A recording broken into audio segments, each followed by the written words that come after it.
हम middle class लोगों की सैलरी पूर्णिमा के चांद की तरह होती है। महीने में बस एक बार आती है और धीरे धीरे करके छोटी होते होते मात्र 15 दिनों में गायब हो जाती है। अब चांद तो धीरे धीरे वापस से बढ़ने लगता है, पर हमारा पैसा एक बार खर्च हो गया तो अगले 15 दिनों के लिए उधार, कर्जे या बची कुची सेविंग से निकालना पड़ता है। पर क्या कोई ऐसा तरीका है कि ये पैसा धीरे धीरे घटने की बजाय बढ़ता चला जाए और बढ़ते बढ़ते इतना हो जाए कि हमारी सारी जरूरतें पूरी करके हमें अर्ली रिटायरमेंट और फाइनेंशियल फ्रीडम दिलाते। देखो, वॉरेन बफेट का कहना है कि अगर आपको लाइफ में अमीर बनना है, सक्सेसफुल बनना है, तो आपको कुछ बाकी लोगों से ज्यादा स्मार्ट नहीं, बस बाकी लोगों से ज्यादा डिसिप्लिन्ड होना है। यानी थोड़ा थोड़ा पैसा खर्च करने की बजाय अगर आप इन्वेस्ट करने पर ध्यान दो तो कुछ ही सालों में जो आपको अमीर बना देगा वो है पावर ऑफ कंपाउंडिंग। और ऋषभ और आकाश के साथ भी कुछ ऐसा ही हुआ। तो शौर्य, ऋषभ और आकाश तीन दोस्त रायपुर से मुंबई आए। आंखों में नौकरी के अलग अलग सपने लिए। तीनों के पास अच्छी इंजीनियरिंग की डिग्री थी और साथ ही अमीर होने का सपना भी। ऋषभ का शुरू से रियल एस्टेट की तरफ इंटरेस्ट था और आकाश का स्टॉक मार्केट की तरफ। तो वही शौर्य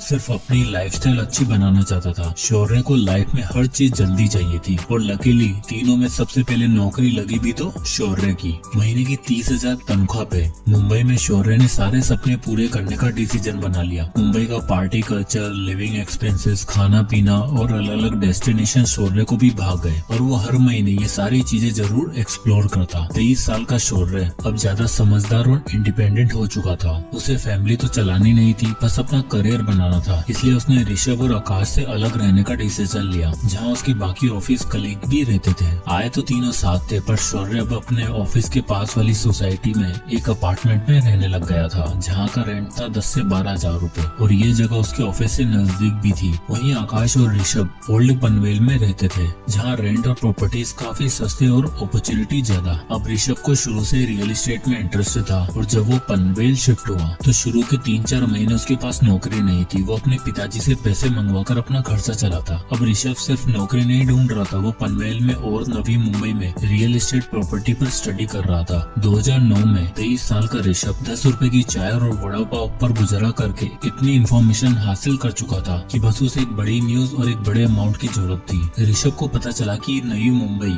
अगले 10-15 सालों में खूब डेवलप होने वाली है। यहाँ मेट्रो आने वाली है और ये ओल्ड पनवेल भी नवी मुंबई के डेवलपिंग हिस्सों में आने वाला है। तो ऋषभ ने एक रियल एस्टेट कंपनी में नौकरी पकड़ी, जहाँ उसकी तनख्वाह बहुत कम थी, मात्र 15,000 रूपए, पर इन्फॉर्मेशन का भंडार था। सडनली ऋषभ को पनवेल में एक ऐसी प्रॉपर्टी मिल गई जहाँ कंस्ट्रक्शन शुरू होने वाला था और वहाँ लैंड अलॉट हो रहे थे। ऋषभ ने अपने पापा को फोन करके 15 लाख रुपए इस प्रॉपर्टी में इन्वेस्ट करने के लिए कहा और ये वादा किया कि 10 साल के अंदर अंदर यहाँ डेवलपमेंट होने वाला है और हम ऐसी 3-4 प्रॉपर्टी खरीद के पूरी तरीके से फाइनेंशियली फ्री हो जाएंगे। अब एक इंडियन फादर कहाँ मानने वाले थे, पर कैसे भी करके ऋषभ ने उन्हें कन्विंस किया और 15 लाख रुपए डलवा लिए। साल 2011 में वो प्रॉपर्टी बनकर तैयार हो गई। उसके साथ ही वहाँ शॉपिंग कॉम्प्लेक्स, हॉस्पिटल, स्कूल बना। ऋषभ ने वो प्रॉपर्टी रेंट पर डाली और 2% का रेंटल यील्ड निकाला। अब ऋषभ की प्रॉपर्टी का दाम बढ़ते जा रहा था और शुरुआती 5 सालों में उसकी प्रॉपर्टी ने रंग दिखाना शुरू कर दिया और 5 साल में उसकी प्रॉपर्टी की वैल्यू 30,17,000 हो चुकी थी और उसे मंथली 60,000 रूपए रेंट आने लग गया था। साथ ही उसकी जॉब भी अच्छी होती जा रही थी। ये दिखाता है कि ऋषभ ने पैसा कमाने से भी पहले उसको ऐसी जगह इन्वेस्ट करने के बारे में सोचा जहां उसको फ्यूचर में इनकम आती रहे। वहीं दूसरी तरफ शौर्य 2011 में 25 साल का हो चुका था और अब उसकी लाइफ पूरी तरीके से चेंज हो चुकी थी। उसे मुंबई की फ्लैशी कल्चर की आदत लग चुकी थी और अब वो लाइफ के बड़े बड़े परचेज बिना कुछ सोचे समझे करने लग गया था। 50,000 सैलरी होने के बाद और 3 साल नौकरी करने के बाद शौर्य हर वो काम करने लग गया था जो उसके कलीग किया करते। उसके दोस्तों ने गाड़ी खरीदी तो शौर्य का भी मन हुआ कि अपनी गाड़ी ली जाए। भाई साहब शोरूम में जाते हैं और उन्हें पसंद आती है 6 लाख रुपए की सेडान गाड़ी। अब 6 लाख रुपए एक साथ तो नहीं थे, तो बनवा ली EMI। और अब आप यहाँ देख ही सकते हो कि रेंट के साथ साथ शौर्य का 12,000 रूपए का एक और फिक्स्ड खर्चा हो गया है। 50,000 की सैलरी में शौर्य 12,000 रेंट पे करता था और 12,000 गाड़ी की EMI, यानी 24 से 25,000 का खर्चा फिक्स्ड। अब गाड़ी आ गई थी, महंगी बातचीत हो गई थी, तो अब तो जीवन में किसी हमसफर का आना बनता था। और लाइफ पार्टनर आते ही शौर्य ने अपने आप को ऐसे प्रेजेंट किया जैसे उसके पास बहुत पैसा है और वो खूब पार्टी और मजे करता है। शौर्य के पार्टनर ने भी अपने मन में शौर्य के लिए वही इमेज बना ली और अब शौर्य के पास 25,000 एक्स्ट्रा बचते भी थे, अब वो भी नहीं बच रहे थे। धीरे धीरे टाइम बीता। शौर्य अच्छी जॉब की तलाश में स्विच करता रहा। उसने अपनी फैमिली बनाई, शादी करी, पर इस बीच में वो जब भी अपने दोस्तों के बारे में सोचता तब उसे यही लगता कि यार मैं कहां से कहां आ गया हूं और वो लोग अभी वहीं के वहीं पड़े हुए होंगे। फाइनली केवल 11 साल काम करने के बाद जब शौर्य 36 साल का हो चुका था तब उसे ऐसी जॉब मिल गई थी जहां उसे 1 लाख रुपए पर मंथ मिल रहा था और अब शौर्य को लगा कि टाइम आ गया है खुद का घर लेने का। शौर्य और उसकी वाइफ अब मुंबई में एक अच्छा घर की छानबीन में लग गए थे और फाइनली पनवेल में एक प्रॉपर्टी पसंद आती है, 3 BHK अपार्टमेंट, और वो भी फुली फर्निश्ड, जो उन्हें 90 लाख रुपए मिल रहा था। अब 1 लाख की सैलरी वाला आदमी, चलो दोनों मियाँ बीवी की कंबाइंड इनकम 2 लाख भी मान लो, तो 90 लाख तो एक साथ अफोर्ड कर नहीं सकते थे। इसलिए उन्होंने 20 लाख की सेविंग से डाउन पेमेंट करी और बचे 70 लाख की EMI बनवा ली। अब आप यहाँ देख ही सकते हो कि लगभग 58,000 पर मंथ की EMI पे उन्होंने फाइनली अपना ड्रीम हाउस ले ही लिया। सारा पेपर वर्क और लोन प्रोसीजर कंप्लीट होने के बाद जब प्रॉपर्टी ओनर का खुलासा हुआ तो शौर्य के होश ही उड़ गए। असल में जिस नवी मुंबई में शौर्य ने प्रॉपर्टी खरीदी थी वो ऋषभ की प्रॉपर्टी थी, एग्जैक्टली वही प्रॉपर्टी जो उसने 2011 में 15 लाख रुपए की खरीदी थी। और अब आप यहाँ देख ही सकते हो कि 11 साल बाद यानी 2022 में जब वो अपनी प्रॉपर्टी बेचने गया तब उसकी वैल्यू 69,78,000 रुपए हो चुकी थी और उसने शौर्य को वही फ्लैट 90 लाख रुपए में बेचा। दरअसल एक परिवर्तन इसलिए हो पाया है क्योंकि 2011 में दिखने वाला पनवेल अब 2022 में कुछ ऐसा दिखता था जहाँ सब कुछ पूरी तरीके से डेवलप्ड हो चुका था। ऋषभ ने जो स्पेकुलेट करके प्रॉपर्टी का दाव खेला था वो बिल्कुल सही बैठा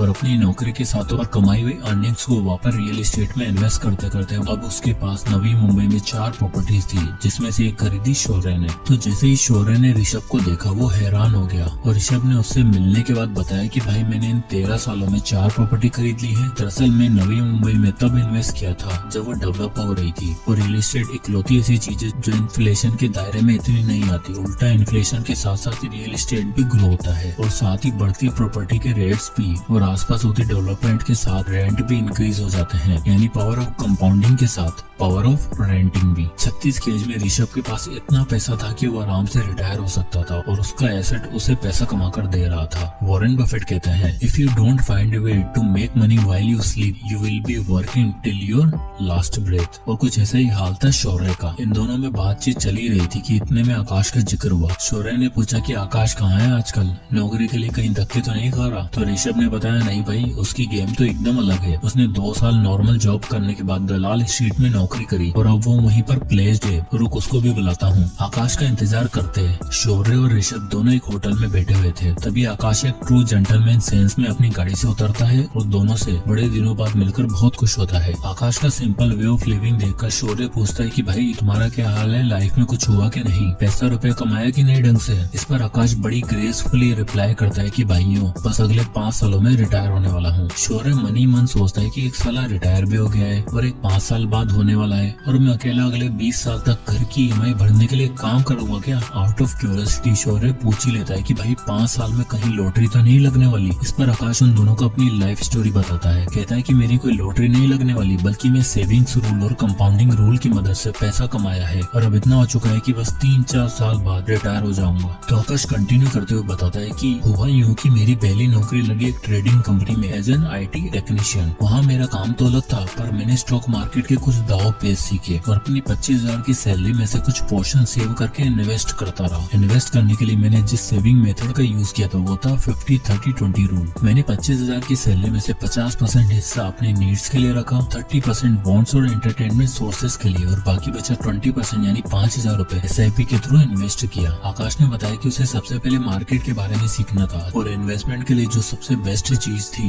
वो था इंडेक्स फंड। इसलिए उसने 5,000 रुपए इंडेक्स फंड में SIP करने का फैसला लिया। इंडिया में निफ्टी 50 इंडेक्स फंड सालाना 10 से 12% का रिटर्न देता है और स्टॉक इस बीच में कैसे परफॉर्म करते हैं आकाश ने अच्छे से सीख लिया था। 5 साल इन्वेस्ट करने के बाद और स्टॉक मार्केट के बारे में सीखने के बाद आकाश को समझ आ चुका था कि अब अगर पैसा कमाना है और अर्ली रिटायरमेंट चाहिए तो अपना बिजनेस बिल्ड करने के साथ साथ इन्वेस्टिंग शुरू करनी होगी। आकाश अब अपनी जॉब के साथ साथ फ्रीलांस फाइनेंशियल असिस्टेंट भी दिया करता था। 28 की उम्र में जहाँ लोगों को समझ नहीं आता कि UPSC की पढ़ाई करें या नौकरी करें, वहीं आकाश 3 काम करके पैसा कमा रहा था और महीने का 1 से 1.25 लाख रुपए अर्न कर रहा था। इसके बाद आकाश ने बताया कि सबसे पहले मैंने जो 5 साल SIP से पैसे बनाए थे उसको मैंने विड्रॉ किया। उसने बताया कि 5 सालों में उसने निफ्टी 50 इंडेक्स फंड जो उन्हें एवरेज सालाना 10 से 12% का रिटर्न दे रहा था वहाँ से उसके 5,000 रुपए 10% के स्टेप अप से 5 सालों में 4,92,000 रुपए बन चुके थे। इन 4,92,000 में से उसने 8,000 एक्स्ट्रा ऐड किए और सबसे पहले 5 लाख रुपए की लमसम इन्वेस्टमेंट करी स्टॉक्स में। इस स्टॉक पोर्टफोलियो में उसे 17% का एवरेज रिटर्न मिल रहा था और आप 10 साल बाद देख ही सकते हो उसके पास कितना पैसा हो चुका होगा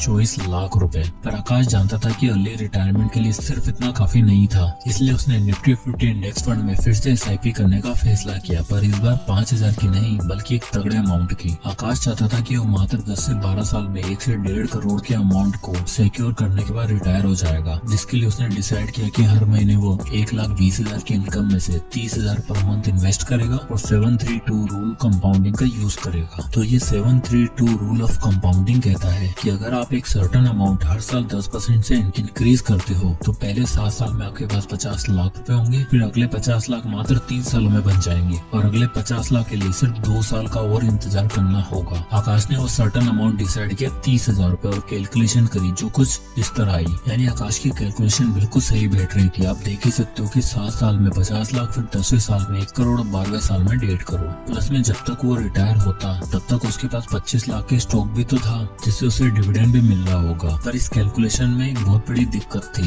आकाश ने सोचा 1.5 करोड़ रुपए जो 12 साल बाद कैलकुलेशन में शो हो रहे हैं, क्या 12 साल में इन्फ्लेशन के बाद भी इनकी वैल्यू सेम ही रहेगी क्या? तब उसने इंडिया में चल रहे 6% एवरेज इन्फ्लेशन को भी एडजस्ट करा, जिसकी कैलकुलेशन कुछ इस तरह थी। आप यहाँ देख ही सकते हो इन्फ्लेशन एडजस्ट करने के बाद उन 1.5 करोड़ की एक्चुअल वैल्यू मात्र 71 लाख रुपए होगी। तो आकाश को समझ आ चुका था कि 30,000 रुपए से तो काम नहीं होने वाला है। उसे अपनी रिटायरमेंट के लिए 1 करोड़ की जरूरत थी जो 30,000 पर मंथ की SIP से अचीव नहीं होने वाला था। इसलिए उसने पहले दिन से 50,000 पर मंथ इन्वेस्ट किया और अब आप रिजल्ट देख ही सकते हो। 732 रूल ऑफ कंपाउंडिंग, उसका 1 करोड़ का टारगेट 12 साल में आराम से अचीव हो जाएगा, वो भी आफ्टर इन्फ्लेशन। यानी अगर तीनों दोस्तों में देखा जाए तो आकाश ने बाकी दोनों को आराम से आउट प्ले कर दिया। चलो ऋषभ को तो रियल एस्टेट में पावर ऑफ कंपाउंडिंग देखने को मिल गई और 36 की एज में वो फाइनेंशियली फ्री भी हो गया। अब देखो रियल एस्टेट में आपको बल्क में कैपिटल चाहिए जो सही टाइम पे ऋषभ के पापा ने डाल दी। पर आकाश की टेक्निक और मल्टीपल इनकम सोर्सेज से पैसा कमाने की अप्रोच सबसे ज्यादा रियलिस्टिक और एप्लीकेबल लगती है, जिसको शौर्य ने कभी समझने की कोशिश ही नहीं करी। अभी 36 की एज में ऋषभ रिटायर हो चुका था और आकाश भी 3-4 साल बाद रिटायरमेंट लेने ही वाला था। पर शौर्य वो तो भी 20 साल और नौकरी करेगा क्योंकि उसके घर की EMI जो चुकानी है, बच्चे का महंगा स्कूल में एडमिशन करवाया है, उसकी फीस भी भरनी है और जो महंगी लाइफस्टाइल शुरू से बनाई थी उसे मेंटेन भी तो करना है, जिसमें आराम से 1 से 1.5 लाख रुपए खर्च हो ही जाएंगे। ये एक सबसे बड़ा डिफरेंस है रिच और मिडिल क्लास माइंडसेट के लोगों में। मिडिल क्लास माइंडसेट के लोग पैसा आते ही उसे 10 जगह खर्च करने की सोचते हैं। आप में से कितने ऐसे होंगे जिनकी सैलरी आने से पहले एक शॉपिंग लिस्ट रेडी होती है? कमेंट में यस लिखो।